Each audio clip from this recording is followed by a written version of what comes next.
सिंध जी तारीख़, तहज़ीब, ॿोली ऐं सक़ाफ़त बाबति मालूमात मुहैया कंदड़ चैनल सिंधी अदब ते अव्हांखे भलीकार कयां थो।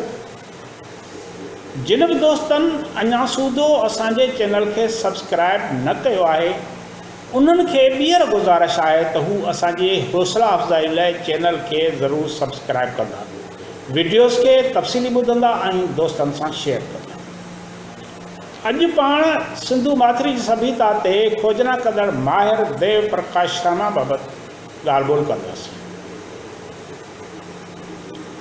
आर्कियोलॉजी जो माहिर डॉक्टर देव प्रकाश शर्मा बनारस हिंदू यूनिवर्सिटी जो प्रोफेसर रहियो आहे।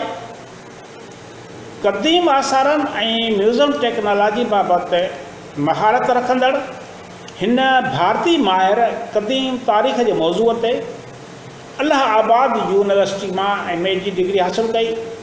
बाद में साॻी यूनिवर्सिटी मां गंगा जमुना माथिरी जे फ़न तमीरात ते डॉक्टर ऑफ फिलासफ़ी जी डिग्री वरिती, जंहिं बाद पाण कॉमनवेल्थ स्कॉलरशिप ते यूनिवर्सिटी ऑफ लंडन जे आर्कियोलॉजिक इंस्टीट्यूट मां आर्कियोलॉजी में MA जी डिग्री हासिल कई।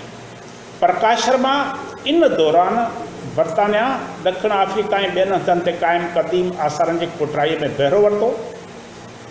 हिन 1985 खां 2005 ताईं नई दिल्ली जे नेशनल म्यूज़ियम में हड़ापा ऐं क़दीम दौर जे नवादरात ते तहक़ीक़ कई। खेसि 2005 में नेशनल म्यूज़ियम में एसोसिएट प्रोफेसर मुक़ररु कयो वियो। डॉक्टर शर्मा जा सिंधु सभ्यता समेत क़दीम तहज़ीबुनि ऐं सक़ाफ़तुनि ते 40 खां वधीक किताब लिखियल आहिनि ऐं हिन 210 खां वधीक तहक़ीक़ी मक़ालात तहरीर कया आहिनि। हिन वक़्तु पाण भारत कला भवन वाराणसी में डायरेक्टर तौर ख़िदमतूं सरअंजाम ॾेई रहियो आहे।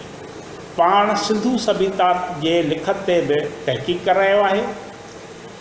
संदसि तहक़ीक़ सिंधु माथिरी बाबति ॼाण हासिल कंदड़नि, सिंधु माथिरी जे तहज़ीब ऐं सक़ाफ़त बाबति ॼाण हासिल कंदड़नि लाइ तमामु वॾी विथा आहे। महिरबानी।